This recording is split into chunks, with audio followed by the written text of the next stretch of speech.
Welcome to the GainzCast. I'm Marc Lobliner alongside Matt Marano. Now we have an extra special guest. I've known this man for at least 64 years. Good friend of mine, someone who's been in the trenches, in and out of the industry.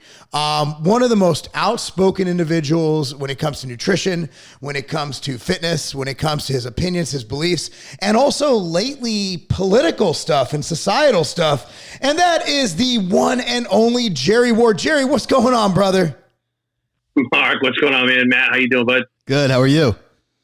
Good. Thank you guys for having me on, man. I'm pumped to be here, to be totally honest with you, man. It's been a long time since we've just had the time to shoot the shit. I wish, I hope that you find some reason to be in Orlando for the Olympia, because we'll be there and it's going to be one hell of a time. And I remember the one time for Real West Real Heroes, we drove around Ohio and we were just in the big ass Yukon and just hanging out.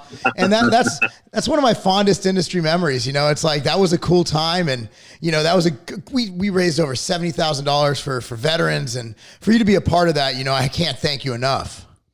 Oh, it was awesome just to be able, not just to be part of that, which was awesome, but you really kind of embraced me and brought into your family. You know, like we sat down, we ate together, we rolled around together and stuff. And, you know, being in the car with the kids and stuff and having all their crazy songs that they sang. And like we were playing, like my phone was going through your car for some reason and my music was playing. And you know, it was just a great time. I only have fond memories of being there. That was awesome. And now it's fun. I'm sure you look in and like my kids are like full. Like I was at my partner Chad's house. You met Chad in Ohio, and our daughters, like they're playing together. But last time they played, it was like, it's been 3 years since we actually hung out, and they didn't just see. And I'm like, holy crap, our daughters are full grown women. Like it's got to be weird to look in and see people, you know, growing up, and even just watching you and how you develop in your journey.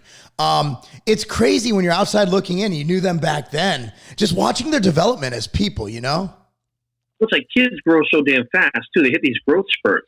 So like, you know, let's say you're not paying attention for like 2 weeks and you come back, all of a sudden like their voices drop and stuff. And you're like, what the hell? You know what I mean? You're like, but I've been watching Cammy with the soccer and stuff. And I'm like, she's like training with weights. I'm like, she was like a little kid last time I saw her, but now she's a teenager or a preteen, right? Or a teen? She's 14, man. She is 14. She's a teenager. Yeah. Like she's playing on varsity, and it's like, she's like playing soccer with 18-year-olds. Like, these are women, bro. Like I'm looking, I'm like, man, this is weird.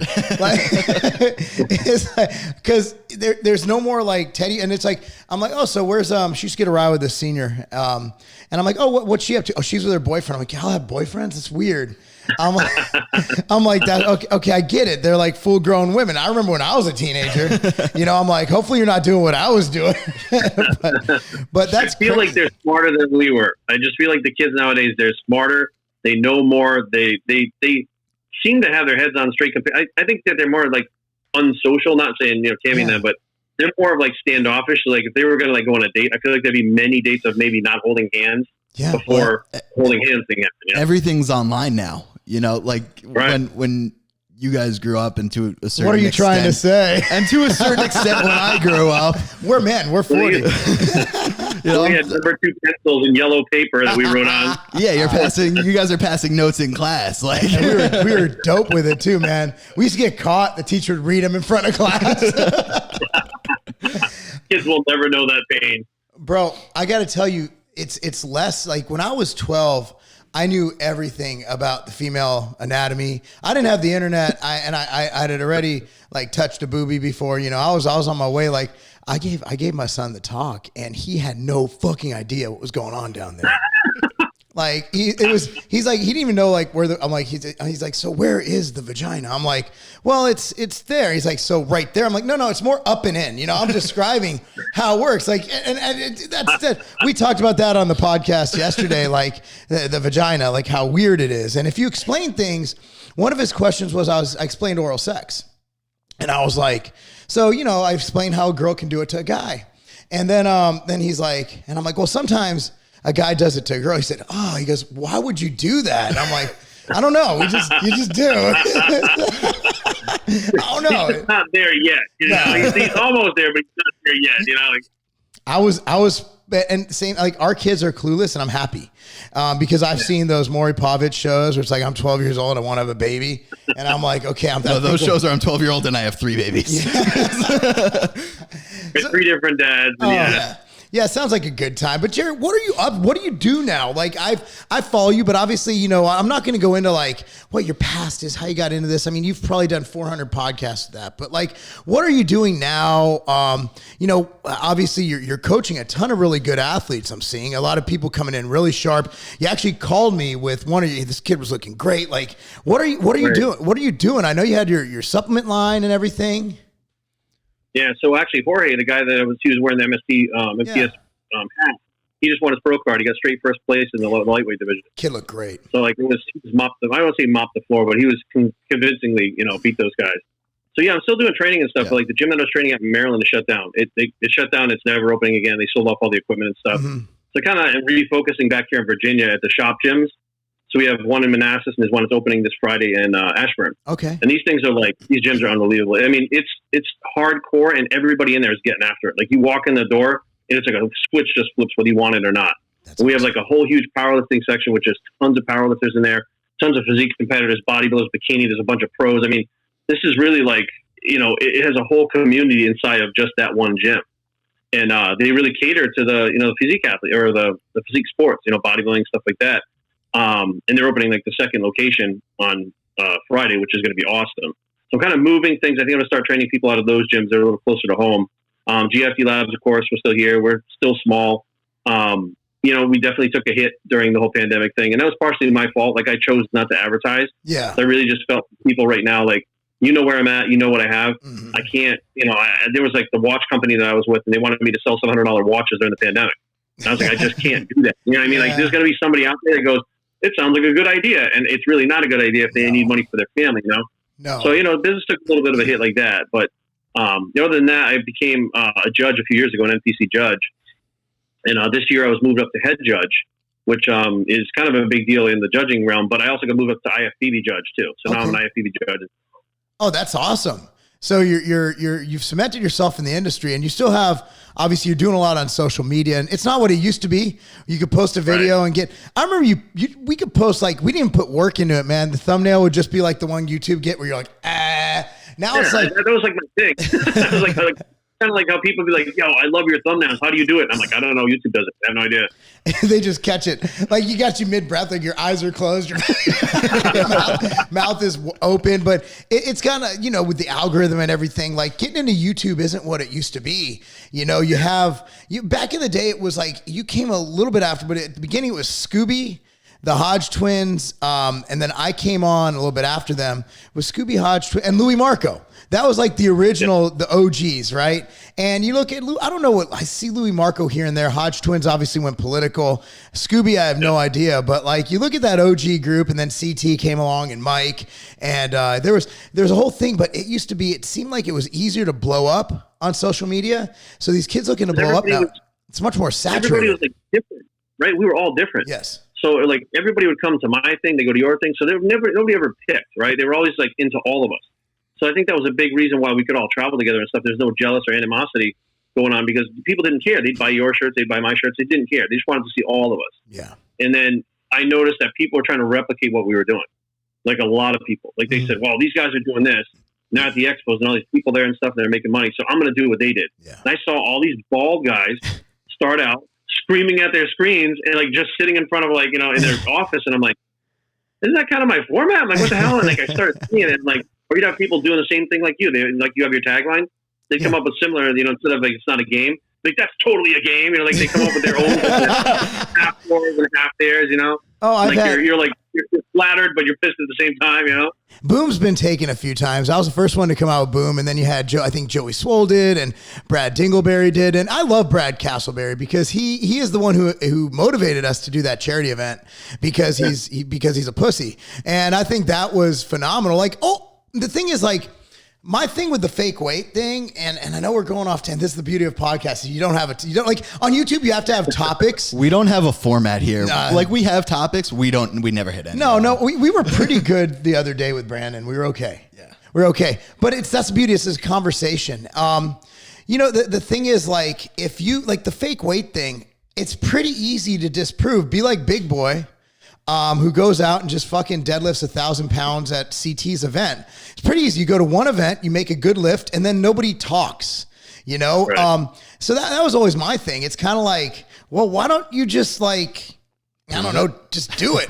Just like do it in a different gym in front of people at an event. It's not hard to do. There's tons of events. So when and you and I would do it, like we don't show we lift crazy weights, but everything, if we lift something and someone called us out, you'd be the first one to be like, where do I go to show you this? Yeah. Well, I probably already recorded it, anticipating somebody fucking with you. You know what I mean? Like, you'd be like, no one's going to believe this, so might as well record it. You know what I mean? And then throw it up and somebody says something. You hold on to it. It's like you're ace in the hole. And all of a sudden they start talking to shit. You're like, oh, yeah, boom, here you go. And you're like, just real dramatic, like shove it in their face. You're like, eat that. You know, he's got but there's there's always that one lift that you get that you should have gotten. Like I got like 700-pound deadlift at HQ the other day, and I tried it the other day here, and that shit was like fucking super glued to the ground. And I was like, this is not happening. It's true. At HQ, it went up pretty easy, other than you snapping something up in your sternum. Yeah, something that popped was weird. right here. But like, I don't know what it was. I think that was just age. Like that's another thing. Like you and I, like, and I don't want to make this all about that, but we're in our 40s. I turned 40 on Sunday. Yeah. And happy birthday, by the way. Thank you. A lot of it's just a day. I mean, a lot of cats, you know, starting out there, they don't realize like we were here. Like it's like being here when George Washington was president. Like we were here when YouTube. Wait, we weren't there. I mean, you know, dude. But I remember Reagan though. I'm old enough to. Too. Like who? Like never mind. Yeah, never mind. I'm like, who's Walter Mondale?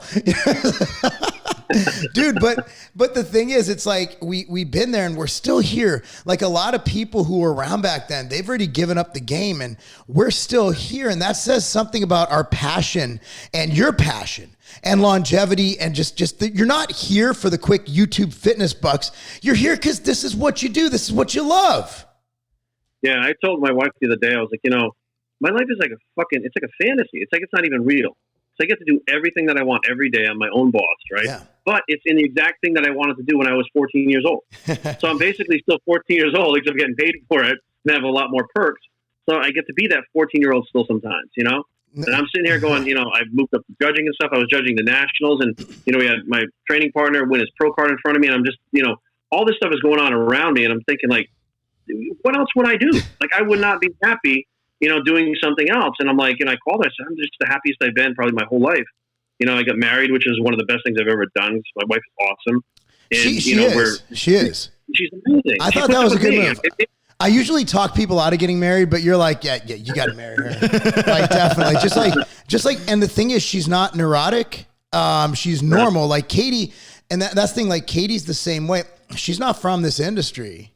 You know, she appreciates it. She works in it, but like, you know, it's something about, you got to value just having a good woman by your side. And you got that, bro.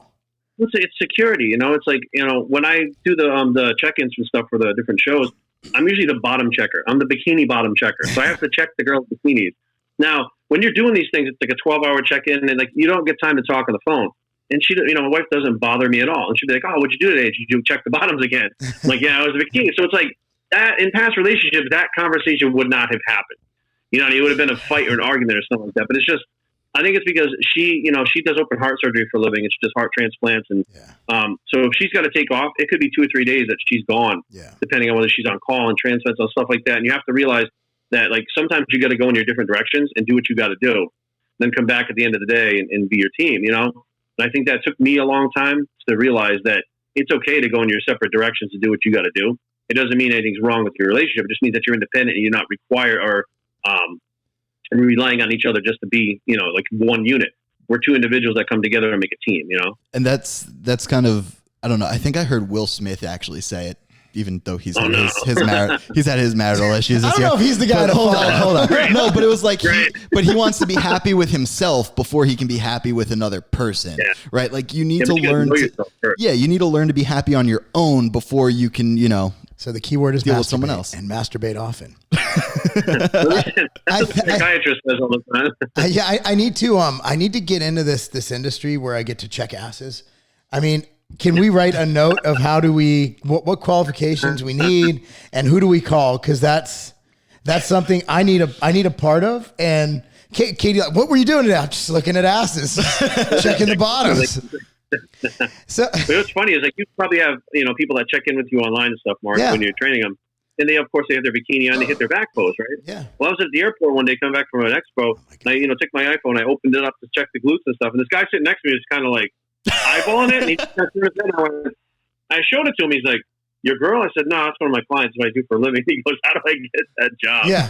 And I was like, "Well, it's not what you think it is, but okay." You don't have to and Matt. We were just like, we have these sound effects on this fucking podcast thing, and he's trying to set it up, and I'm like doing the clap track. Yeah, and he's I'm like, trying to help you out, and he's just like, he looked at me like, "You're fucking immature." I'm like, "Yeah." I'm like my brother is a full out. He's 46.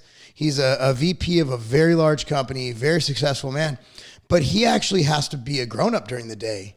Like I go into my warehouse and I ride scooters and I fuck with people and they're all professional and I'm their boss. And I'm just like, I didn't have to grow up, because I don't have to answer to the man. I don't have to answer to a boss. I did. I was good at it too up to the age of like 24. And then I was like, you know what? This is not for me. Absolutely. I think there's definitely something to be said where, for me anyways, I know you started way younger than I did. Like you had way more balls than I did.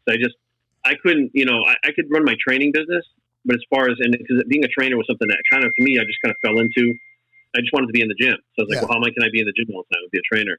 But when you start with the supplements and stuff like that, it took me a little while to try to get the confidence to even start the company. Yeah. And when I left from 5% to go to Primeval, Piano was the one that put the idea in my head. He's like, "Why are you going to go with Primeval?" He's like, "Why don't you just start your own thing?" And I was like, "Man, I'm not ready for this. Like, I'm just not I don't know what to do. Like, I know, about the supplements, but I don't know the logistics and I don't know how to do all that stuff." Mm-hmm. And then when he died, it was like a switch flip. I started thinking, I'm like, look, I'm in my 40s. I'm financially secure. My wife is good with it. Like, if I don't do this now, I'm never going to do this. Yeah. You know what I mean? So I'm just getting older.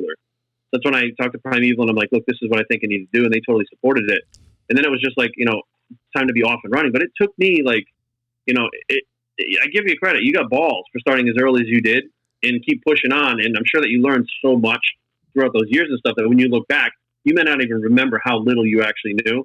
And it was more just about fucking being ballsy and fucking going for it than actually knowing what you were doing. Bro, look at Jack Owak. He's a billionaire.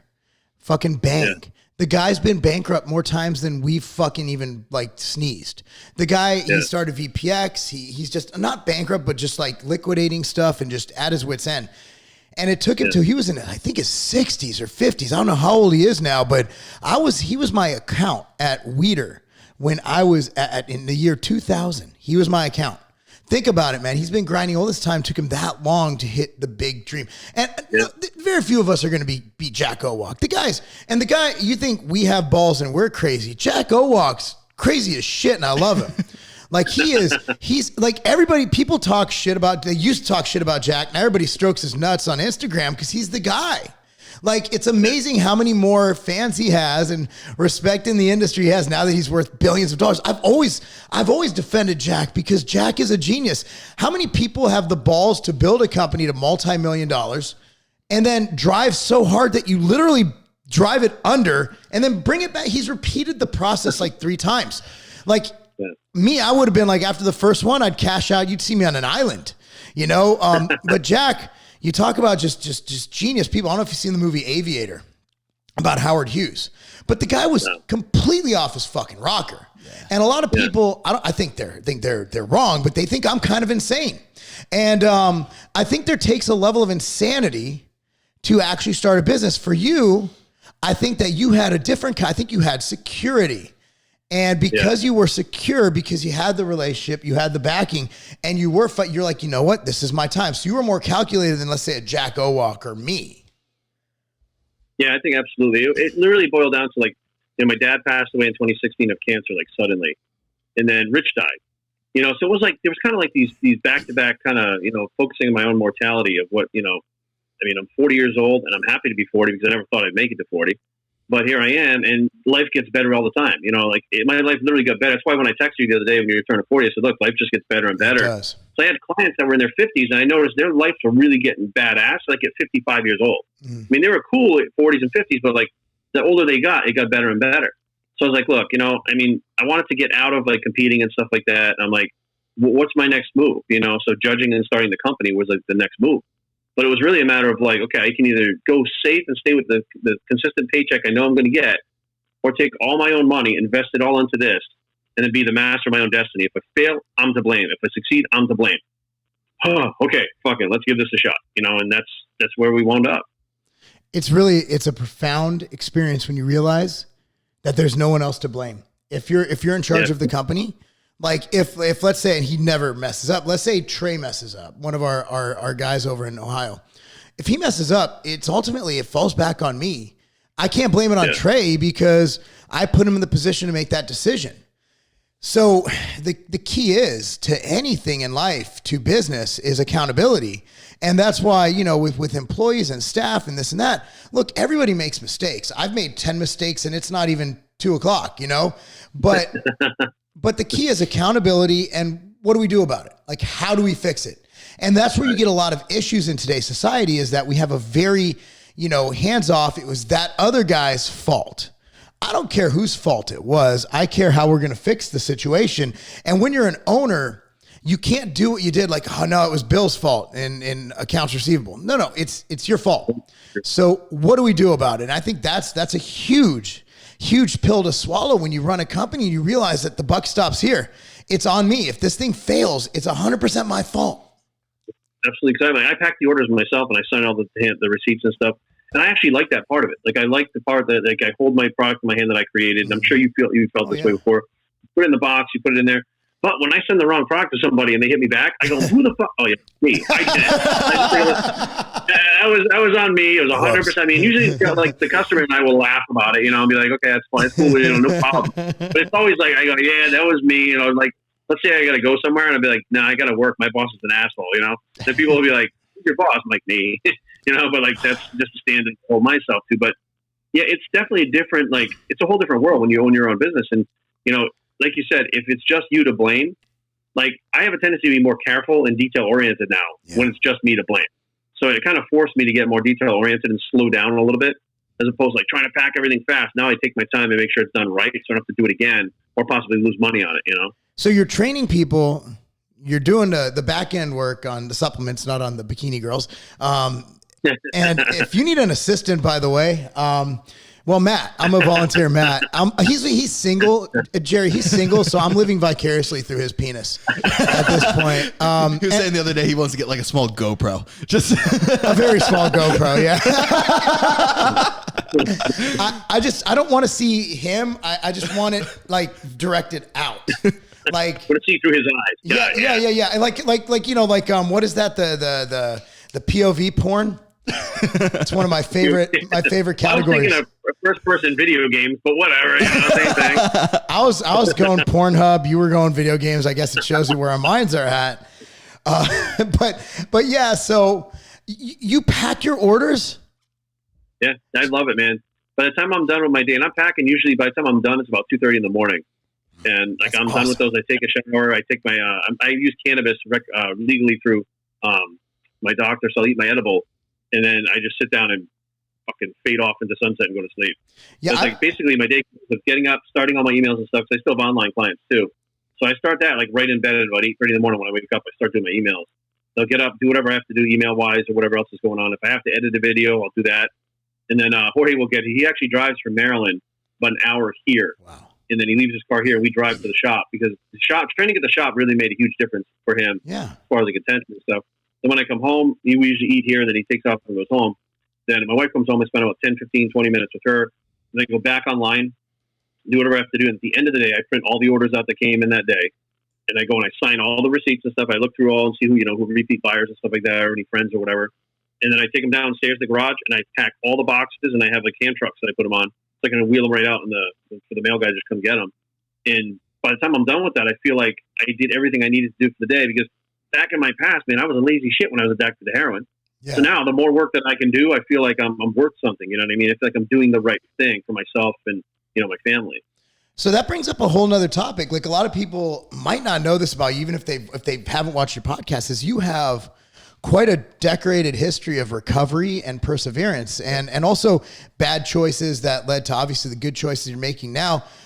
So how long and at what ages were you an addict?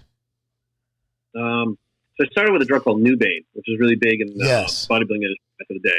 And I had friends that were addicted to it, so I knew better. But I was told, well, if you inject it intramuscularly instead of IV, you don't get addicted. So me being the meathead idiot, started doing that, and it was only a matter of time for it. It was like 2 weeks, and I was shooting IV. Like you'd make that jump really quick with it. And from that point, the Nubane was kind of hard to get, and it started drying up. So everybody moved to Oxycontins because they were just being prescribed like all over the place. And then from Oxycontins, when they started getting clamped down on, we moved to heroin. And in the area that I grew up in, Paul DeMeo was up there. He died of the same thing. Yeah. My friend Timmy DePaul. I mean, I have a ton of friends that were in the bodybuilding industry that started with Bane. Wow. They wound up, with heroin, dying. And that would be between the ages of about 22 to 25, I guess. Wow. Was that whole thing. But I've been clean for 19 years now, and I've never had a relapse. Like when I walked into rehab, I was like a functional drug addict. I was 230 pounds lean, like clean shaven and stuff. And I walked into rehab, and they were like, "Are you bringing a delivery in or something?" And I was like, "No, I'm here to see the doctor." And they were like, "For what?" I was like, "Well, I've been on heroin for the last 2.5 years." So they gave me like a blood test and a pee test and stuff. And they were like, "Holy shit." So it was like, I still, despite being high on heroin every day or withdrawing or whatever, I'd still be in the gym withdrawing, trying to train. I'd be like shaking, trying to do like lat pull downs. Wow. I never took time out of the gym. I worked a job. Like I sold steroids on the side. Like I never stopped. People knew I was messed up, but they didn't know how bad it was. So when I got clean, like I walked in there and my, the counselor, you have to see a counselor once a week. It's kind of like a shrink. And he said, "Look, the odds of you making it are almost nothing." And I was like, challenge accepted. Now I wish I could see him now because I'm probably the guy that he thought was going to fail miserably. But, that's not the way it went. I got stubborn about it. And I was like, as long as I don't get sick when I stop, I no longer want to do this anymore. And then it was really working on the problem, like the root of the problem to make you stop. And it stemmed back to, again, I have this crazy past. It sounds like Forrest Gump on steroids, but it's the truth. I was molested as a kid, and that led me down like a bad path when I was a little bit older. Yeah. Then my cousin passed away in a drunk driving accident. He was like my brother. And both those two things combined sent me down that path. And once I found out that that's what was causing me to want to get high, that's when I started working on it. And you no longer want the drugs because you're not trying to run away from it. You're not trying to numb it and, get away from it.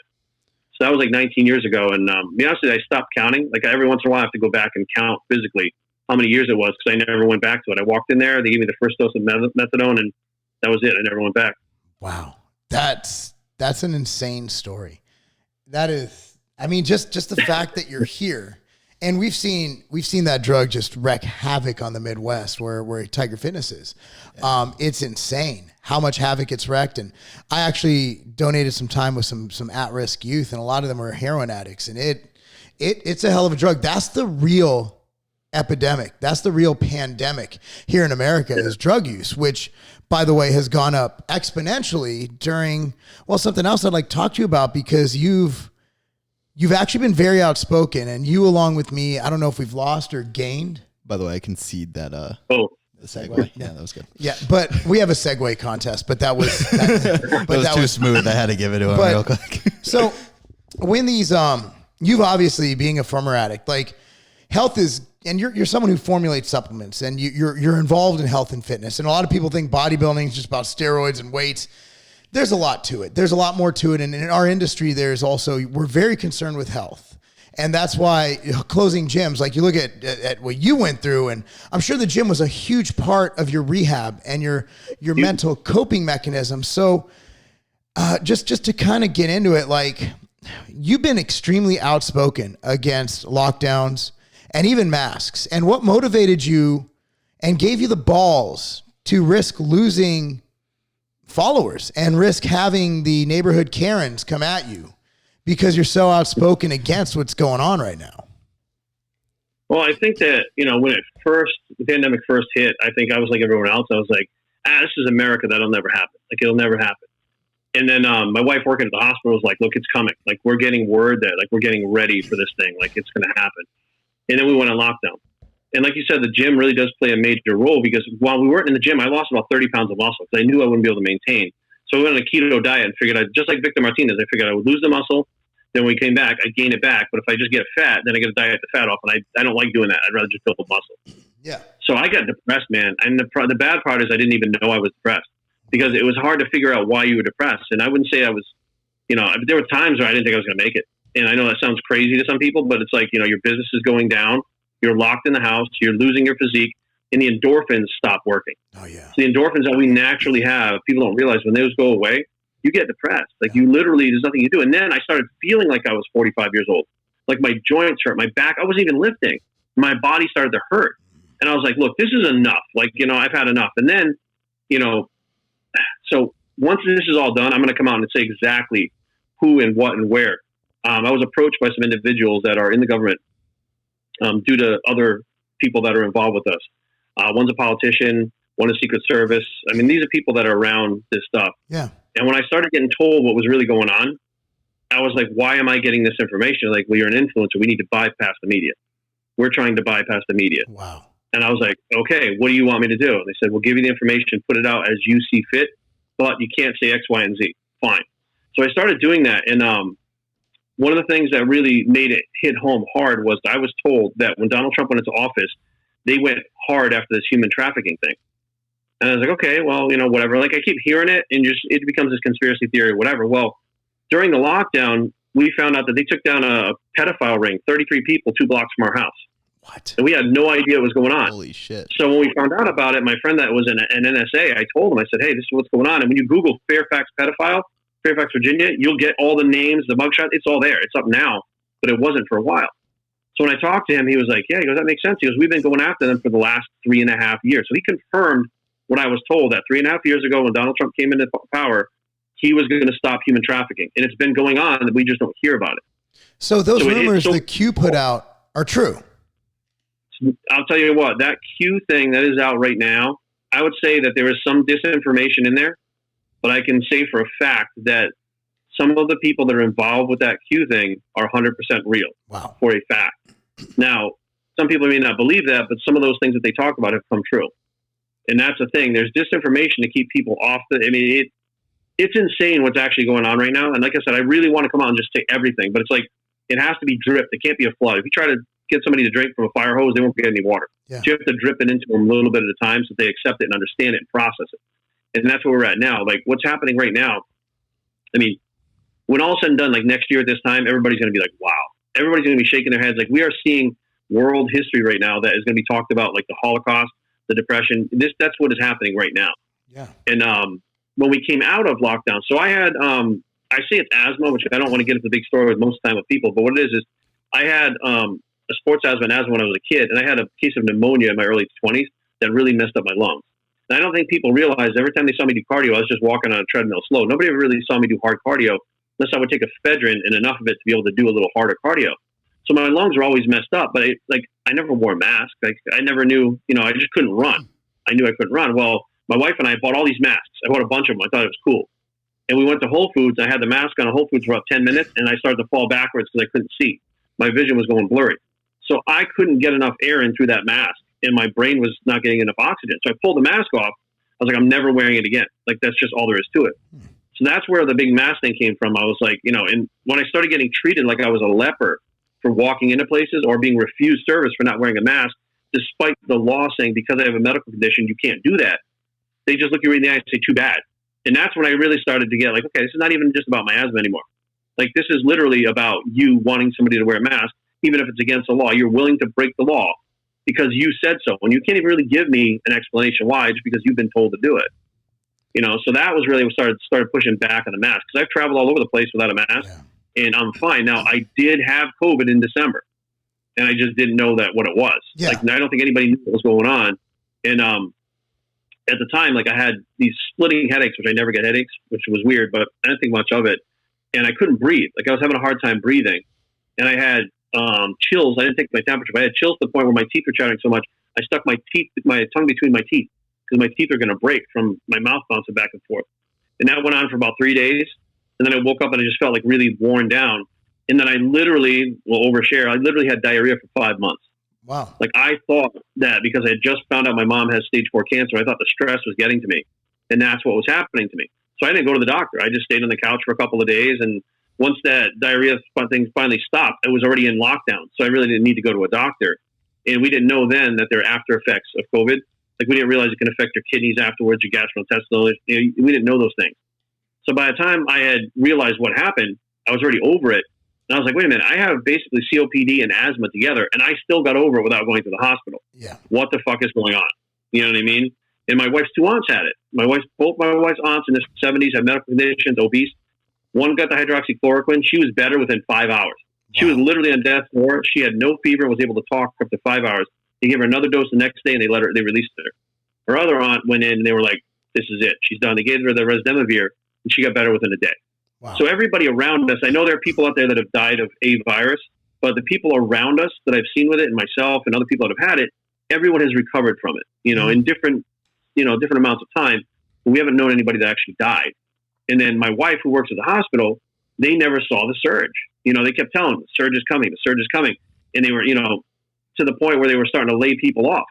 I'm like, if there's a big surge coming, why are they laying people off if they're going to need them? Like, nothing made sense. Yeah. So that's when I said, I'm getting away from the TV. I have the information from these individuals that are giving it to me, and I'm going to put it out there because whatever happens, I don't want to live in that world that I've been living in. Yeah. So even if I lose everything, I'm not in that shitty world that it's going into anyway. So that was kind of where I made the decision. And like you said, I don't know if we lost or gained. I think we've lost and gained some fans at the same time. Yeah. Because people that, understand what's going on, they're going to back you because they know what's up. Other people that think you're crazy, eventually, I always say this, people think I'm crazy first and I'm respected later. So this is just kind of another thing in my life that it goes that way. So they may think we're crazy now, not wearing a mask or whatever the case may be. But in the end, people are going to see, and we're not going to be so crazy at that point. I think people are going to respect us at that point. Maybe. I mean, I've been looking at it like, look, okay, let's assume there's a fucking 50% death rate. That's great. Okay. Not great, but I mean, okay, let's just assume the worst. It kills half the people that get it. At the end of the day, man, lockdowns don't work. Masks don't work. We need a plan B. Instead, we're creating suicides. We're creating people dying. Like you had in the UK in May, I believe it was. There's 35,000 people go to get their cancer checkups in the UK. In the month of May, there were only 5,000. What that means is that 25 or 30,000 people did not get their cancer checked, and it progressed. So we are killing millions of people. The CDC and the WHO puts out all these reports that it is going to kill millions of people, not from COVID, but from the lockdowns, for a illness of virus that has a 99.6% chance of not killing you if you're under 60. My thing is, people die. People die every day, and it sucks. I don't know if you know him, Lynn McAteer. He worked for Europa. He was my training partner, huge bodybuilder, big guy, greatest guy you've ever met. He fell asleep at the wheel going 70 miles an hour and crashed into a rig and died. Every time I get into a car on the highway, I'm going 70 miles an hour. If we really cared about lives, we would go 20 miles an hour and just get there slower. But you have to weigh the risk. The risk is, okay, it's going to take us like 10 hours to get to fucking Costco versus, hey, we get there much faster, but a couple people may die. And those are the risks we have to take. So my opinion is, if you want to lock down. However, it's like, oh, my grandfather got it. I'm like, I'm so sorry that your grandfather died. Okay, that sucks. I agree. But why was he out of the house? If you want me to lock down, why can't you just voluntarily lock down?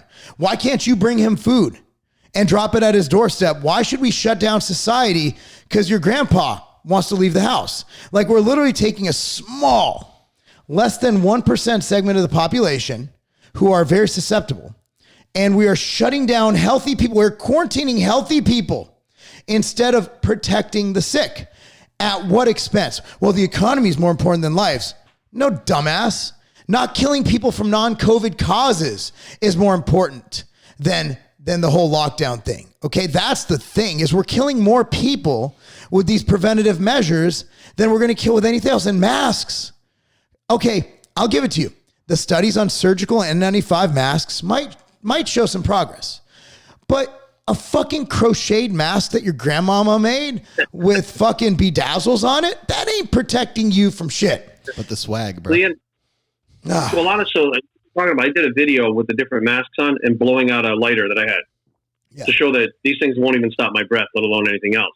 So there was 3 different things I used. The N95, which worked the best, but you could still blow through it. Yeah. The cloth mask, and then one of the little surgical masks. Now, the N95 with the respirator on it. So the reason why I know so much about this stuff is my wife has to use these in the hospital, in the surgeries. Now, that mask is made for when you enter a contaminated area. You breathe in fresh air, but that exhaust valve releases that air back into the atmosphere or the environment. So basically, you're releasing whatever in an infected area already. Yeah. So let's say you had one of those on. You see the people walking around with them. They go, well, I do it for him. No, you don't, because what you're exhaling is actually getting out into the area. What you're inhaling is, it's you that you're protecting. You don't even know it. So I'm like, you don't even know how to use this protective equipment properly or how it works. And you're out there telling people what they should and shouldn't do. Yeah. You know, and like there's so much more going on than like, you know, I'd say most of the deaths that we had, I mean, look, let's be real. They readjusted these numbers up and down, up and down, up and down. We had a guy at our that I knew here, and he had all the symptoms except the fever. So you're supposed to call. You don't just go in. And he called. He said, well, you don't have a fever. You don't have COVID. You get a cold. So a few days goes by. He gets worse. He calls in. No fever. You got a cold. So finally, about a week and a half goes by. He calls in, has a fever, comes in, gets COVID, test positive, died that day. So had he gone into the hospital and got treated when he should have, then he probably would have pulled through. The problem is he waited so long, and he was told to wait. So now the problem that we have is there's a lot of people that had heart attacks. They didn't go to the hospital because they were told not to go. Yeah. It's for COVID patients. So there's all these other ailments that people died of, and then they got signed off as COVID. And we have lawyers now that are suing different doctors and hospitals because the families are like, they may have died with COVID, but he fell off a ladder and broke his neck. He didn't die of COVID. Yeah. So what the hell is going on? And they actually have to get lawyers to go and actually sue, or, you know, at least, you know, they try to do it out of court. They'll give a little bit of settlement and they'll change it. Yeah. But they're being told everything is COVID. Now, we had an individual tell me the other day, well, Jerry, you know, the flu is down like 89%. I'm like, let me explain this to you. How did that happen? She goes, well, we're wearing masks and social distancing. Like, cool. You're trying to tell me that the masks and social distancing have got rid of the flu. The fucking coronavirus, it spreads the same way. How the fuck? They can't, like, even though you say that, it doesn't compute. Nah, they just go, why? Like, it's different. I mean, it's not different. It's the same fucking thing. If one is going down, the other one should be going down. One's going sky high and one disappeared. Why do you think that is? And you can see the wheels turning, but nothing is clicking. You know what I mean? Because they're so indoctrinated by the TV. What people don't understand is they're like, well, we don't know about this virus. I'm like, but we have a very good understanding about viruses in general. Yeah. Oh, yeah. You know, and we understand how they work. And at least, you know, in our lifetimes, we've never really had to deal with this bullshit before. So there's something definitely more going on here than just, oh, it's a virus. Yeah. Yeah, absolutely. They know a lot more now than we knew in March. I mean, they know so much more about it now. And we know that we do have treatments and stuff like that. And, you know, they say up and down, no, the hydroxychloroquine. Look, we saw it. We saw it work. We saw the remdesivir work. We saw it. You know, my wife's 2 aunts should be dead right now, and they're not. Now, do they have complications afterwards? The coronavirus does that. So you may have, you know, a hard time breathing for a little bit, or, you know, whatever, maybe some kidney issues, and most of those things reverse. But had they not gotten those 2 drugs, they'd both be dead right now. Yeah. But if you watch the news, the drugs don't work, you know, so. I'm a big fan of prophylactics, meaning vitamin C, vitamin D, quercetin, things like that. I've been using those forever, and there's tangible data on it preventing viral replication. I think that needs to be said every time we can say it. Yeah. My goal with my platform is actually to educate people on, okay, you got to take matters in your own hand, and you also got to not be fat. Like being fat, those are the ones who are dying. They are. I mean, it's a comorbidity. And a lot of people who are at a severe risk of not just COVID, but dying of a lot of things, they're too damn fat. And America is too damn fat. And instead of using this as an opportunity to tell people to unfat themselves, we are over here telling them to wait for a vaccine that is unproven, that now the vaccine company says will not help. Moderna, the chief marketing officer of Moderna literally said that it doesn't prevent COVID, it prevents you from dying from COVID. He said this, and that we still need to wear masks and social distance. I'm like, well, fuck off with your vaccine, you fucking nerd. Right. Yeah. I mean, there's so much more going on here that it's fucking ridiculous what's going on. And I definitely think that, again, next year at this time, when everything is just done, I think people are just going to be shocked at the bullshit that went on. You know, this virus that's out there, it's kind of like, you know, natural selection's tool. It basically exposes the weak in our culture, the people that are obese, people that have diabetes, and inflammation is really the key to the cytokine storm, which, you know, you could look like a totally healthy person on the outside and have high inflammation, and you get COVID, and that wreaks havoc in your body. So again, if you're eating it, you may look good, but you're not eating good.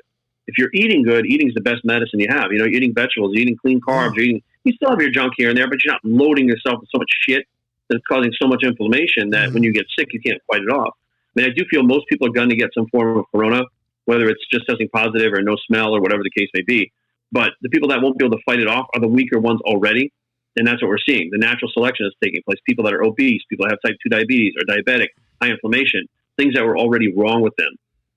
Compromised immune systems due to cancer and things like that. People that necessarily aren't strong That's how the virus works. It wipes out the weak. Well, we can either protect the weak, right? Or we can help them build themselves up and not be so weak. You know, I mean, people like my mom who has stage 4 cancer, it's kind of hard to get her body to fight back no matter what. Yeah. So that's the type of person that needs to make sure she social distances, make sure she wears her mask. I mean, even without COVID, you see cancer patients wearing masks to begin with. Yes. It's just kind of a common thing because of their immune systems, you know? Yeah. I mean, my mom right now, she has COVID. She spent Sunday night in the hospital, actually. But like for almost a week, she was looking good, and then it took a turn. But she's got an autoimmune disease that affects her liver. And, you know, the doctors are saying, well, the virus attacked her liver. And, you know, I was like, that's weird. I've never heard of like, you know, COVID affecting the liver. But Mark brought it up. It's like, yeah, the virus will go after the weak point in the body. A virus will so when people get the flu, when everybody in the house gets the flu, I get the shits. You know, the virus attacks because I have irritable bowel syndrome. So if you have a weakness in your body, viruses do. That's why I keep saying, like, we can lock down all we want, but viruses do virus shit. They're going to be viruses. When you post something like when Jerry posts a booty shot on Instagram and it goes viral, there's a reason they say it goes viral, because you can't stop it. It just keeps going and going. And one person posted, then 10 of his friends posted, and 10 of his friends posted. The term going viral explains all you need to know about a fucking virus. You can't fucking stop it. All you can do is protect people. And I love how Jerry said it, and I don't have to take the heat for it. But essentially, you're seeing fucking natural selection at play.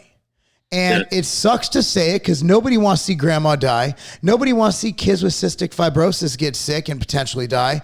But that's what happens with viruses. Do lockdowns work? No, because people have to get shit. We'd have to shut down everything from grocery stores, have no delivery people. How would we get shit places? Like, that's the thing. It's like, well, we're on lockdown. I'm like, did you go to the store? Well, yeah. You bitch, you fucking broke lockdown. You left your house. Okay, I didn't leave my house. I ordered my groceries. Did you get them delivered? Yes. You just killed that fucking delivery boy. You see, you can't lock down a functioning society. It's fucking impossible. It's and also it's not really spread out and about in schools and shit. It's spread in households. We're intimate. We're together. And now they're trying to tell us to wear masks in the house. Fuck you. I'd rather. Well, no, here in Maryland, the one state over, today they came out with this mandate that you have to wear the mask outside walking alone. They get fucked. And I'm like, you guys, if anybody thinks this is actually about a virus anymore, it's not. I mean, that's just plain and simple. It'll all come out, but it's not. I have a question. My grandfather. Yeah, I have a question for you. Have you ever heard of anybody, like you hear about people like they will cite you and do all this if you get caught without a mask or if you get caught breaking these rules. Have you known anybody who's actually paid those? I don't think they'd be enforceable in court. Nope, you can't. So most of the sheriffs now are saying they're not going to enforce this stuff. Most of them now are in the captains. They're just like, we're not going to fucking do this. No, whatever. But there were people that were originally fined. I think those guys in New Jersey with the gym, excuse me, Tillis. Yeah. I think they were fined like $250,000 a day or some shit like that. Yeah, it was like 15 and a day. Eventually it wound up, they were just like, no, this is unconstitutional. No way. So that's why like the lawyers just usually say, if you're going to get arrested, get arrested. Don't fight back. Don't get extra charges. Get arrested for what they're trying. You know, you don't have a mask on, you're getting arrested. Go for it.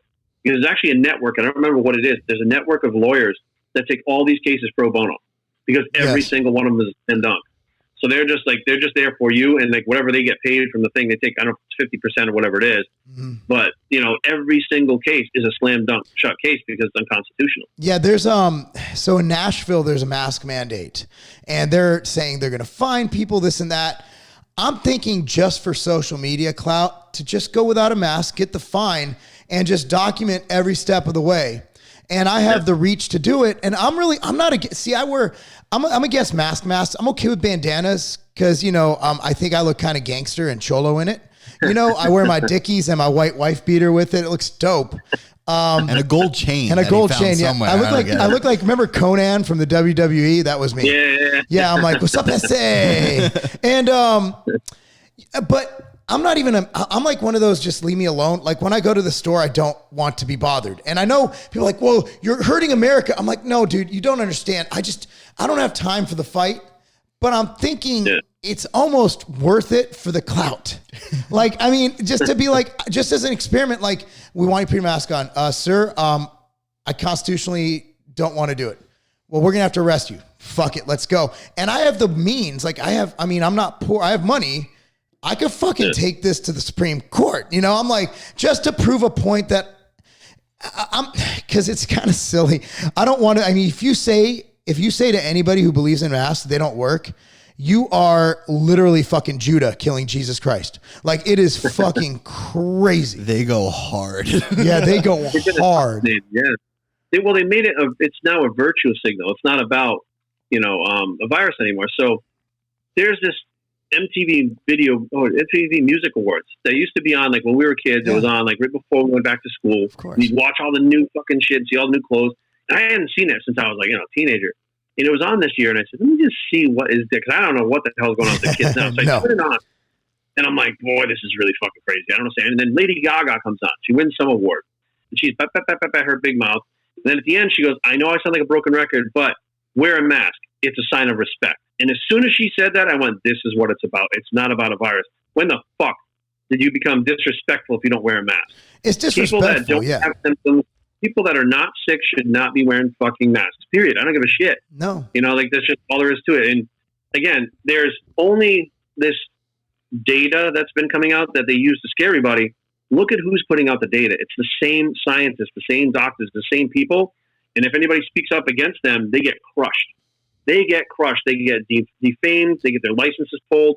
What is going on here? Doctors are supposed to work together. So if these people are saying one thing and like 50,000 other doctors say this, it's worth listening to these 50,000 other doctors than these two. Fauci seems to be the one that if he goes out there and says something, it's gospel. I just want to punch that guy in the face. Hate him. There really isn't any real true information because they haven't been able to study this thing. They haven't even isolated this virus. If you can't isolate the virus, you can't create a test. So I was told directly by a Secret Service individual, there is no test for coronavirus SARS-CoV-19. They don't have one. They have a family of viruses. So if you've had the flu shot, if you had a cold within the last year, that genetic material is still inside you, and that will test positive on that COVID test.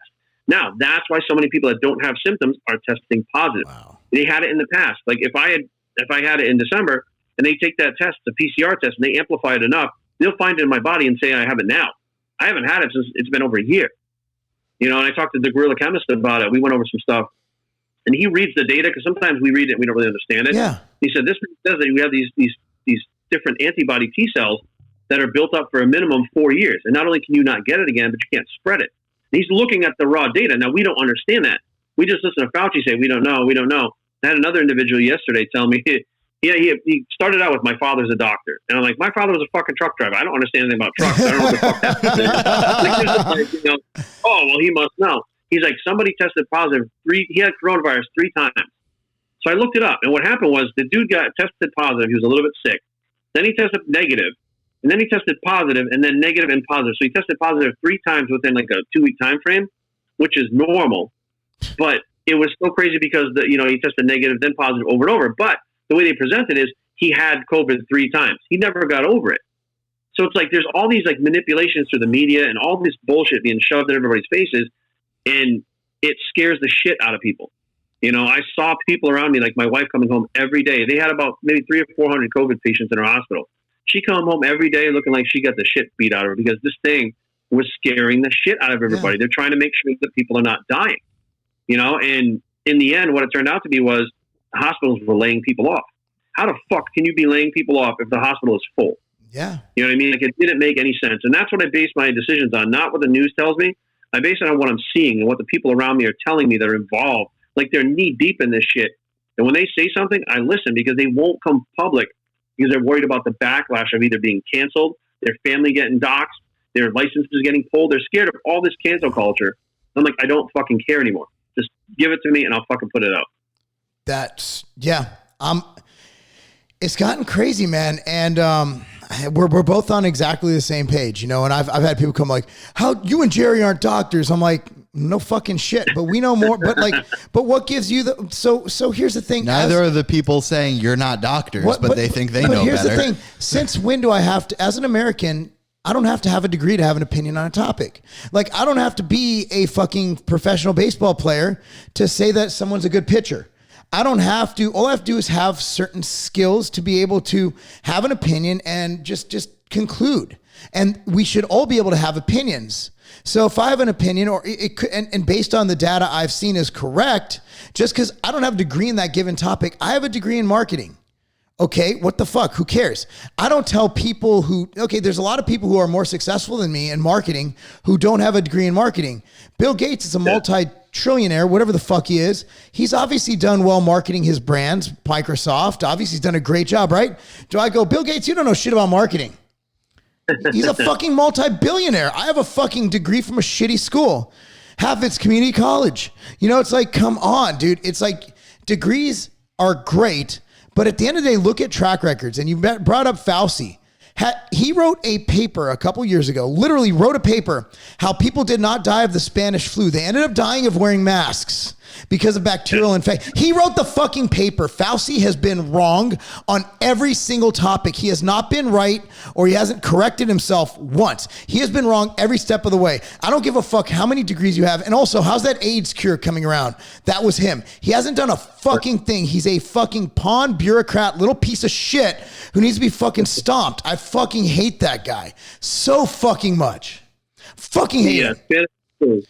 See, most people don't know this. If you research it, you'll find out. But yeah, a lot of people died of the mask, but most, and this is fucking crazy, most of the people died of an overdose of aspirin. Whoa. The treatment was 30 grams of aspirin per day. 30 grams? Yep. Hepatotoxicity. They were giving people 30 fucking grams of aspirin. They were just fucking dying. That's why this time around they went Tylenol. Yeah. And I was like, holy shit. And I read 30 grams, and get this. The side effects that kill you, water in the lungs, bloating, headaches, fever, all the shit that happens with COVID and the Spanish flu. If you look at an overdose on aspirin, it's the same fucking symptoms. So back then, they were chalking it up to fucking the Spanish flu because people had the same fucking symptoms, and the aspirin was doing it to them. Wow. So this is shit that people, they don't like. That's information that anybody can get.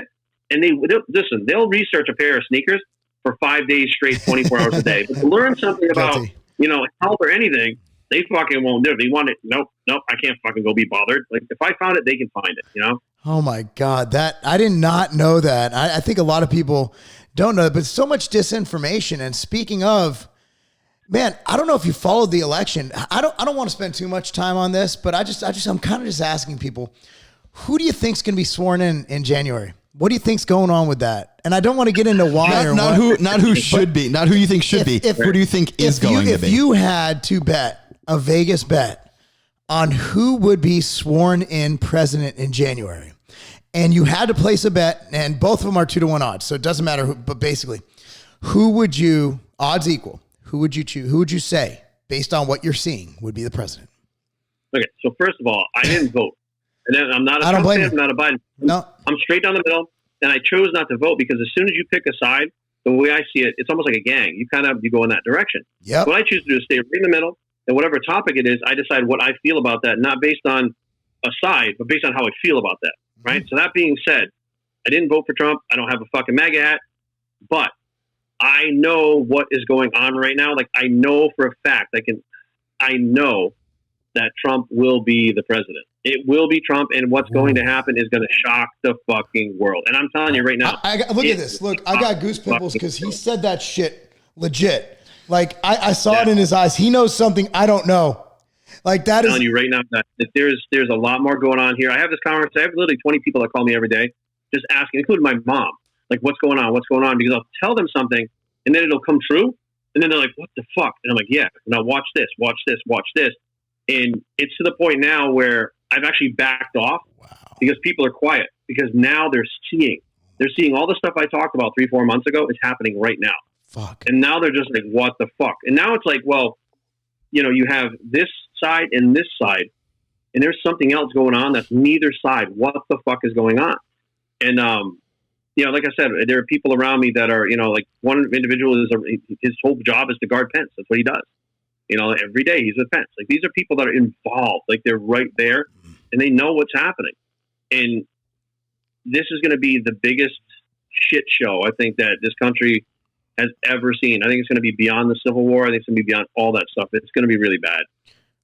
As far as civil uprisings, or as far as just kind of red pill? As far as people, I mean, I could say now in 2020, I know what it feels like to be an American. Like, before I thought I knew, but now I know. Yeah. When you start having your rights and stuff taken away from you, you realize what it means to be an American, right? You start remembering people like KC and Derek Carver and those guys that went over there and they fought for us and sacrificed themselves for us. Yeah. And what it's all about, right? And when you start realizing that, and you start realizing that there's people that have been in charge and people that are still involved right now that not only do they not have our best interest at heart, but it's all about money. It's all about power. And they have so much influence that you can literally, like, knowing what I know and seeing what I see and having the people around me. I watched CNN for a week straight just to see the difference, the clash. I started to question myself because it was this repetitiveness over and over again of what they're trying to push. And what they do is they're smart about it. They don't say the same thing. They say the same thing different ways. Yeah. So you're hearing the same message from different people said different ways over and over again. And you start questioning what you know is real. And I'm like, it's like me saying this is an iPhone and then over and over again say it's a hairdryer. I start to question whether or not I could dry my hair with it, right? Yeah. Because I don't want to say it's brainwashing, but it's repetition. And that's how we learn. Wow. That I'm not gonna delve for as much as I want to. I know that you're saying all you can say. This is profound because before I'm like, okay, you know, I'm watching the election and I'm like, fuck, Trump is gonna win by a landslide. And it's like 2 a.m. and I'm like, they're not calling it. I'm gonna go to bed. I woke up and they had that vote drop and I'm like, this is fucking weird, you know? And I voted for Trump, but Matt and I, and we're accused of being MAGA. I just don't like Biden. I'm not the biggest Trump fan you'll ever find, but between the two of them, I would vote for a cat over Biden. I really don't like the guy. Just like Hillary. I voted for Trump twice, and I'm not saying that I'm not a MAGA guy. And I'm watching this, and then I'm like, hey, Biden won, move on, whatever. And then they start unraveling, and every day I'm watching this, and I'm like, there's something going on. And there's something crazy. And I talk about this, releasing this thing. And we're supposed to get a big lawsuit drop in today in, I believe it's Georgia. So I don't know what the hell's going on, but There's layers. There's layers of things happening right now. There's so many layers that it's almost impossible to track it all. But, you know, we're living with two different realities right now. We literally are in a point in time where I don't think anybody's realizing that we're living in two different realities. We're right on the line of two different realities. Yeah. Only one of them is real, right? So we have this complete manufactured reality. Now, what the fuck is completely manufactured? The Matrix. What was the Matrix? It was a form of control. So we have this reality that keeps us under control, or we have another reality that's going to free us. And these are two different sides, but the problem is only one reality is real. And that's where everybody's at. Right now, I think people are understanding, like, I don't care who you are. You could love Biden until the moon comes home. There isn't a single person that's going to listen to this or watch TV that doesn't know something fucking weird is going on right now. Yeah. You can feel it. You can feel the tension. You can see it in how people react. You can see how one day something comes out and the next day it comes out and negates it. You know, and you're watching this like a tug of war, a push-pull back and forth of these two sides. And we're in the middle of the rope and we're being yanked back and forth. You know, so I think that, you know, some heavy shit is on its way. And I mean, it's going to be, I think it's going to scare some people. And I've talked about it in the past. Like some of my videos going to be open about that, but they're going to enact the emergency broadcast system. There's almost no doubt about it. That fucking thing that we don't see, you know, like except for like late at night where it comes on the screen and it beeps and shit. Because the media is gone so far that they can't actually get what is actually happening out without shutting all the media and stuff like that down, including social media. So the only way for them to bypass that, and it's been talked about several times, that this emergency broadcast, there's interstate communication or something they call it. There was an internal memo that went out maybe 3 or 4 weeks ago, and they were like, this has been activated. And a friend of mine in Rhode Island, she sent me a picture. Her TV had the regular picture on it. And on the top of the screen, it had like a little like line going across it. It said, the emergency broadcast system has been inactivated until whatever date it was. She's like, have you ever seen this before? And I'm like, no, usually it's just, it comes on the screen, it beeps a couple times and it disappears.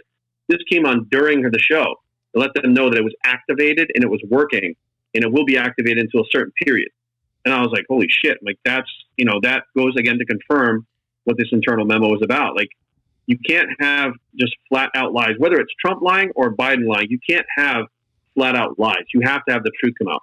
And the only way to do that is to bypass all the bullshit that's out there and put it out in one way that people can understand it. Now, do I think that's going to freak some people out? I think absolutely. I've told as many people as I could, say, look, they've enacted it. And if shit keeps going this way, they're going to turn it on. And that's going to scare the shit out of a lot of people because we've never had that happen. You know, we've never had anything like that happen. But I think a lot of people right now, they're extremely scared of what's going on because they don't understand what's happening. You know, they're hearing one thing from the TV, but then they're hearing what the TV is telling them. But they're seeing what the Trump team is doing, and it doesn't jive. Like they don't fit.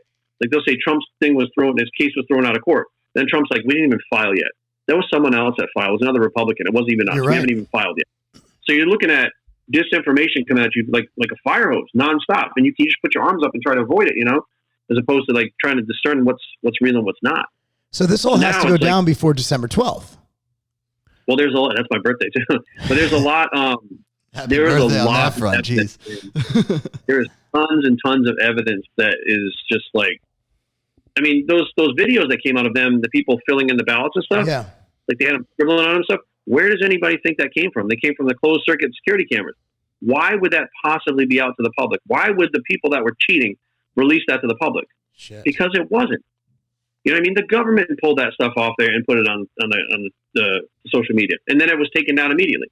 So if it was not real, because I mean, I'll tell you right now, I can go Google Bigfoot and the whole stuff will pop up about Bigfoot and the Loch Ness Monster. They don't erase that. But if this thing from the election keeps getting erased, why are you erasing that if you let other things that are not true online? Like why are you deciding what is real and what's not? It's because they're trying to hide something. Now, what are you trying to hide? Why is this narrative going in that direction? Does Trump have the power to take this down, though? That's the question. Or is he just going to tweet Law and Order over and over? Well, here's the thing. There are a lot of people that still believe that he's like a tyrant and he's a dictator. Now, Trump himself making that decision will look like a dictator, will look like a tyrant to those people. You'll then be able to get those people to uprise and fight against him. So he could have stopped all this shit months ago. But if he did, you're taking a big chance of enough people uprising and fighting back to overthrow the government. So now what do? You cannot tell people sometimes. Sometimes you have to let them see. So if, let's say I had a kid, I don't, but he's fucking around in school. And the teacher calls me and says, hey, Jerry, little Jerry's fucking around in school. And I ask him, and he says, no, I wasn't, Dad. The teacher's, he's got it in for me. Okay. So the next day they call, look, he's being a little douchebag again. So I ask him again. I said, what's up? And he says, I didn't do anything. So I tell the teacher, just leave him alone. He's not doing anything. So she records him on her phone and sends me the recording. Now I see it. She told me and I wouldn't believe it, but now I see it. Now I grab him and whoop his ass, make him go back to school. I can't whoop his ass 20. But I tell him I'm going to whoop his ass and send him back to school. So if you show it, people more likely will be able to accept it. But if you just keep telling them, you can't. So right now they're being shown, like there's corruption in the police, politics, doctors, you name it, everywhere. Military, there's corruption everywhere, and it's coming out. And people are seeing it, and now they're getting quiet because you can't fight back against what you're seeing. You can't argue back because somebody told you something and it's a rumor. Yeah. You see it. And then you start to go like, Kamala Harris saying like, well, when I'm president, and I was like, what is going on? Like it's right in your face and you're seeing it, now people are starting to question it. So I definitely think there will be people that no matter what will be diehard Biden fans, that people will be diehard Trump fans, but a lot of people in the middle are starting to see something really fishy is going on and they're starting to question it. And I think that's where the country needs to be. They need to question the authorities and not just listen to them and follow. Yeah, I'm going to definitely, I'll be looking. I've been looking. I mean, we're looking, obviously it's part of what we do. And getting back to what we do, the Olympia, this is, in my opinion, the greatest Olympia of our lifetime, at least, if not the greatest Olympia of all time. Cause we have a sitting Mr. Olympia who I'm biased. Brandon, the Currys are like, their kids are coming over to play with our kids later today. You know what I mean? Like I'm biased as shit, but I'm also friends with Phil. He's not family to me, but he's a friend. And I try to keep as objective as possible, as you have to do as a judge. And I've judged over 50 bodybuilding shows. I understand objectivity. And there's a lot of variables at play. Can Phil bring back his 2013-ish physique? Can Brandon improve? Because he was off for the Olympia because he competed in the Arnold and he had to literally, I don't know if people know this, we went over this on our podcast. He had to do like, for someone who doesn't do barely any cardio, he was doing like 2 hours a day. His body was like he'd been dieting for a year and training hard for a year because he went hard at the Arnold because he came in last like 3 years before he won the Olympia. Last, like dead last. So you have two variables. We haven't seen the best of Brandon. We haven't seen the best of Phil since the early 2010s. 7 years ago. 7 years ago, and he lost to Sean Roden. I don't think anybody, and I love Sean, I don't think anybody here is going to argue that Brandon can't beat Sean. So, all those variables at play, all just personal decisions aside, what do you see happening at the Mr. Olympia? Who's your pick? So first of all, I'm actually sad that Flex Lewis is not going to be there. So I really, really, really wanted to see him on stage. I felt like he's right up there in the mix. You know what I mean? Like I had him top three pretty much no matter what. I do want to see what Rami looks like, but I don't feel like Rami's going to be a threat this year. I just feel like Rami just plays that mask game too much, and by himself, he looks like Mr. Olympia, kind of like Dennis James used to be. Yes. Like you take those pictures in the tank tops, and all of a sudden you show up the day of the show, and you're like, "What the hell happened?" The parking lot, himself, Mr. Olympia. Yeah. Yeah, it was the string tank top, Mr. Olympia parking lot or something like that. They call him. Yeah. But if you said Brandon's at 100% and Phil's at 100%, and they're both standing there at 100%, Brandon, I love you, man, but Phil wins. It's just a genetic component. It doesn't matter how big Brandon is. He doesn't have that detail that Phil has genetically. And it's not from training. It's not from drugs. It's not from any of that stuff. It is literally part of Phil's genetics. Yes. With the streamlined waistline, if his waist is fixed, he's just too hard, too dense, and he basically just loses on mass. He's still shapely, too. So he still has shape. Brandon's going to be big as a house, and he's going to dwarf him. When you stand them side by side in the Olympia stage and they turn around, it's those little details that Phil's going to have that makes people go, wow, what the hell is that? Brandon, you're just overwhelmed with his size and shape. He's got a beautiful silhouette, super big, super full. And if I had to choose a physique when I was in my off season, I'd be like, dude, I want to be like him. He's so big, right? Yes. When he's on, man, it's just his genetic component. They call him the gift, and I really think that's what it is. I had him, honestly, if nothing had happened to him injury-wise, like the mesh and stuff he had in his stomach, I had him easily being able to win 9 Olympias.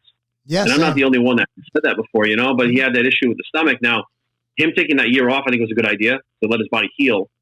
And now, from what I'm understanding in Phil's camp, like I'm really good friends with him and his wife, and they're like, man, he's like ready now. Like he's ready to go right now. And that's, way ahead of schedule. When Phil's always lean, he's always ready to go. So I personally, if they're both 100%, now if Phil's off, he can be beaten. We saw it with Sean Roden. Yeah. So if Phil is off for whatever reason it is and Brandon nails it, he's going to take him, Now, I don't know who else. I know Regan Grimes is headed there, but I don't really see him being in the mix. Same, yeah. Maybe top 10 and maybe, I don't know. But Hottie's an impressive. Hottie's impressive. Dexter's. Yeah, I got him in top 3 too if all goes well. And, I'd say it'd be Phil and Brandon in the top 2 and then Hottie, third. But I also heard that Kai Green had an announcement today. Oh, supposedly, Kai had some great big announcement. Now, I was like, that would be something, right? That Kai would jump into the Olympia because he's in shape. Would he be able to jump in the Olympia in 4 weeks and go toe-to-toe with, I think all being said, I think Kai would beat Brandon. He's way bigger, denser. I think he would actually beat him. Again, I love Brandon. I love him as a person. I love his physique, and I follow his entire career. If you have guys that genetic-wise are just kind of on the next level, I could see Kai and Phil going at it again for the top 2 spots. Now, if Phil's off, we've seen Kai almost beat him before. If Phil's off, could Kai take him? Yeah. But Phil at 100%, I feel like takes these guys out. I'm going to disagree based on we haven't seen Kai in a long time. He's getting older. Like it's hard to bring what you need to bring. I mean, he's in his mid 40s. And I mean, it's hard. It's harder. Like for me, I feel I could, if I decide to compete, which I can't do, there's no way I could fit that in right now. I tried and I failed miserably. I thought it was awesome that you actually came out and talked about it too. That you were like, look, I just can't do this and fuck it. I choose my family over this shit. That was awesome. Dude, Matt was here, bro. It was one bad day. Like I was all like, yeah. And then I hit that. You ever get to that point, and I'll get back to the Olympia, where you hit that body fat percentage that you just know you're ready because you're an asshole? I hit it and I forgot what it was like. And it was one day, and my daughter's team won district champions that night, which was phenomenal. I was like, holy shit, she's a freshman district champion. And she didn't play enough for her liking. My daughter's extreme. She's wired differently than any of us. I would have been like, fuck it, we won, She's like, I could have contributed more. I'm like, fucking celebrate. She's mad. And I was mad at her because she wasn't happy enough. And I was like, I was snappy all day. And I'm like, that night I was like, it was like 9:30 and I told Kate, I'm like, I'm done. I'm out. Don't even, because I knew that she was going to come at me and be like, you're a dick. And I preemptively was like, okay, I don't really want her calling me a dick right now. So I'm like, fuck it, I'm done. And then I came in here and I filmed that video right away so I wouldn't be able to turn back because I was a fucking dick. Like it was a day of dick. Horrible. But Kai's older. I think that that would be a variable, but I don't see him really doing much to Brandon. I do see him cracking. I do see him being in the mix. You know what I mean? Like it would become less of a 2-person and 1-person. So if Phil isn't 100% and Brandon's 100%, even if Phil's 90%, I think that Brandon, and 100% being 5 to 10% better than Brandon was last year. There's so many variables in bodybuilding because it's one day. I think Brandon can take Phil because if that happens, now if they're both at 100% of what we know their 100% is, you can't beat Phil Heath at his best. Even Ronnie Coleman couldn't beat Phil Heath at his best when Ronnie Coleman was at his best. Even when Ronnie was 290 with shredded glutes, Ronnie would have looked like just a blocky fat motherfucker. I mean, next to Phil. And I love Ronnie to death, but Phil is just so impressive and so 3D. But the onus is on Phil bringing 100%. He needs to bring 2013 Phil. He needs to bring the Phil that just wowed everybody, that was called the gift. If he brings the 2015, 2016, if he brings any of those Phils, I think Brandon has put enough into it and he will make good enough improvements to be able to take him. So the caveat is, how good did that surgery work? Because Phil's back. And how good of an offseason did Brandon have too? Yeah. So I saw him, I mean, this was last week, and I was like, holy shit. Like, just when you think he can't get bigger, he gets bigger. But he was still separated, But again, this is like 4 weeks out. So these guys look a certain way now, and you're trying to picture like what's going to happen on the day of the show. So like, who the fuck knows? Like, something could go drastically wrong in any one of their preps. One of them could get fucking COVID for all we know, not even be able to compete. You know what I mean? You're right. So it's one of those things. Like, with Rami, I feel like he needs to stop playing the size game. Like, whatever the hell is going on with his quads and his shoulders, stop. Like, it looks like, I don't know what I got an idea of what's going on. But I know exactly what's going on. It doesn't look the same, you know what I mean? They're looking at it going, listen, you look like one of those Musclehead cartoons now. Remember those guys? Like, their heads are up. Like, he legit looks like one of those guys now. And I'm like, you've succeeded if you wanted to be a Musclehead cartoon, but you're probably not going to be Mr. Olympia looking like that, He's an amazing specimen. I'll give him that. I just, and we've seen more updated pictures of Brandon than what you'll see on Instagram. Yeah. Fuck. I mean, it's stupid. And Phil, I saw a picture of his arm the other day and I'm like, fuck. I mean, this is kind of like when the election, who do you think's going to win? I'm like, well, here's some thoughts of some variables that can happen.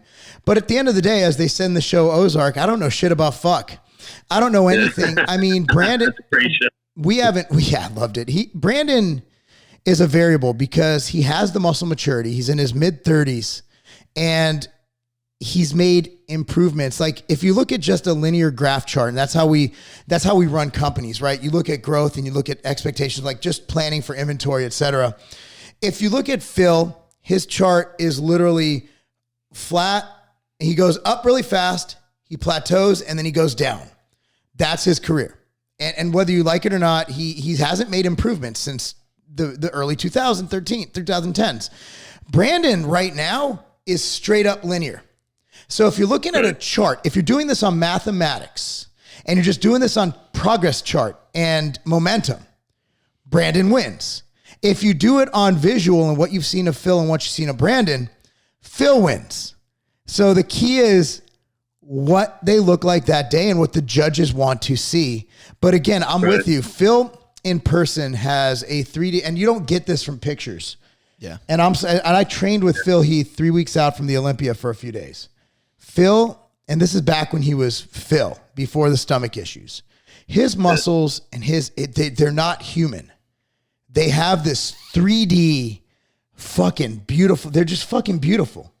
And you can't appreciate that in pictures. So even when you see pictures of Brandon v. Phil, unless you're sitting at that show live, you cannot appreciate the difference in detail. And that's the things the judges have to judge. And a lot of people think that some guy, oh no, this guy won, I saw the pictures. I'm like, you don't know shit. Yeah. And you're a judge, you probably get that. They look one way in the gym, and I guarantee you they look different when they step on stage. Yep. They even look different in the back. So it depends on where you see them. But when they get on stage and those lights hit them the right way and they have the oil on and they got a pump and they dry it out and stuff, like that's when you really go, holy shit. It's a level that, you or I, we would have to, we'd never get there. We just don't have that in us. Plain and simple. We don't have the genetics. Our bodies won't do it. When you look at it, you're like, it's not just a beautiful thing. You're like, that's what, a perfect specimen in our sport would look like if they were born to be this, and that's all it is. And, that was a lesson that I had to learn. Like, I thought, hey, I'll just take more drugs and eventually I'll get there. And then I did it with Kevin Levrone, and Kevin had been gone for like 12 years. And he came back to the gym, and in 1 month he put on 40 pounds natural, blew right past me. He wasn't taking anything, and I was on drugs. And I was like, "This." And now I understand. You're like, I'm fuck it you, doesn't matter Kevin. how much I take. Fuck you. It's over. Ruined my life. Matt, were you there? So we were at an event in New Jersey a couple months ago, and I saw Kevin. I've seen Kevin in years, and I go up and go, man, you look great, man. How's the log? He's like, man, I've been trained in fucking 7 months. I'm like, fuck you. Yeah. I'm like, fuck you, Kevin. Fuck you. Like 210, walking around at 210, not training. And looks like he And he trains. doesn't have to eat either. So like, he was eating like, dude, he'd have like a banana all day. He put on 4 pounds by the next day, right? And it was like, I was watching it going, fuck my life. I'm never going to be pro. Like, this is what it takes. And then, but he's like next level, like pros, like next level. He's so good. And that's when I realized, I'm like, this is not about like how you can't out train people to get like that. You can't take, 5 bottles of test a week to get like that. Like, you're either born like that and your body accepts the training and the diet and the drugs, or you're just fucking not born like that. That's just all it's to it. Yeah, I'm with you. And that's why we tell these kids, it's like, first thing kids want to do these days, you used to have to earn your stripes and train natural for a while. I trained at Gold's Venice when I was a kid. And if you couldn't bench 315, squat, and deadlift 405, and you took drugs, dude, you would be the fucking laughing stock of the gym. They would call you out. They would fucking ruin your life. Now, kids email like, I'm just starting training. Should I take Anavar? I'm like, what the eat? I'm like, Jesus Christ, you're what, 17 years old? I'm like, dude, well, you take drugs. I'm like, bro, I'm a man. 40, so I got to use that every day. Like, they have access to shit we didn't have access to back then. Jesus, yeah. Like at 17, I remember asking my friend, and I was like, hey, I knew he was taking this. I was like, can you get me something? He goes, oh man, he's like, your cousin's going to fucking kill me. Like, everybody was scared of my cousin back then, right? Yeah. I'm like, no, he's cool. He goes, man, I don't know. So how much? He goes, $150. Now, back then when I was like 15, I didn't have $150. No. So I was like, can I give you like $15 a week? Like, I was trying to break it down to like payments, right? He's like, no, I think he was going to give me like 10 Sustenance for like $150, but I couldn't afford it. Like, he made the price high enough so my cousin wouldn't get mad and kick his ass.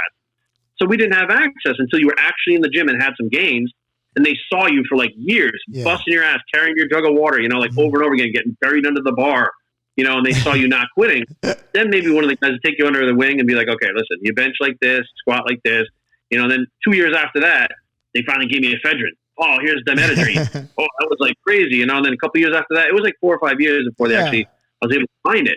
These kids nowadays, they get up in the morning, I think I'm going to work out. They go, oh, Trembolone, that looks cool. Oh, D-ball, boom. Takes on the credit card, puts in the numbers, and fucking it's on his doorstep in 2 days. It's just a different time. It's so different. And we always had, like, when I was a kid, and I've told this story a few times, and I played football and I gained, and you talk about the freak gains, like I gained 70 pounds in literally over the summer break because I started training and I was eating and all that. And I actually was accused of doing steroids. I didn't know what steroids were. I thought it was something you could catch, like a cold, and that was that's how it used to be. Like, we didn't know what steroids were. But we really appreciate it. Thank you so much for your time. We appreciate you being on. I had a list of topics. We delved into things deep. Anything you want to promote? Anything you can talk about before we sign off? No, man. I just hope everybody has a good Thanksgiving, and the holidays are coming up. This is usually a depressing time for a lot of people. Hang in there. Like, there is light at the end of the tunnel right now, and I know people are getting depressed, and there's new lockdowns and shit coming. Just hang in there. Like, everything is being handled. Like, in the end, everything's going to be okay. Just stay calm. Don't be out in the streets running around. Stay calm. Do your thing, and just get ready. And I'll do it for you. Follow Jerry Ward on all social media outlets, and of course Instagram and YouTube and everything he has going. You're still BioS3. BioS3. Yeah. Yep, got it on YouTube. That's a great channel. Jerry, we appreciate you coming on, and we'd love to have you back. Absolutely, anytime, Mark. Anytime. You just let me know I'm there. Well, happy holidays, you and yours, brother. Take care. Brother, thank you guys. Have a good day. Take it easy, Take care, man. Jerry. You guys.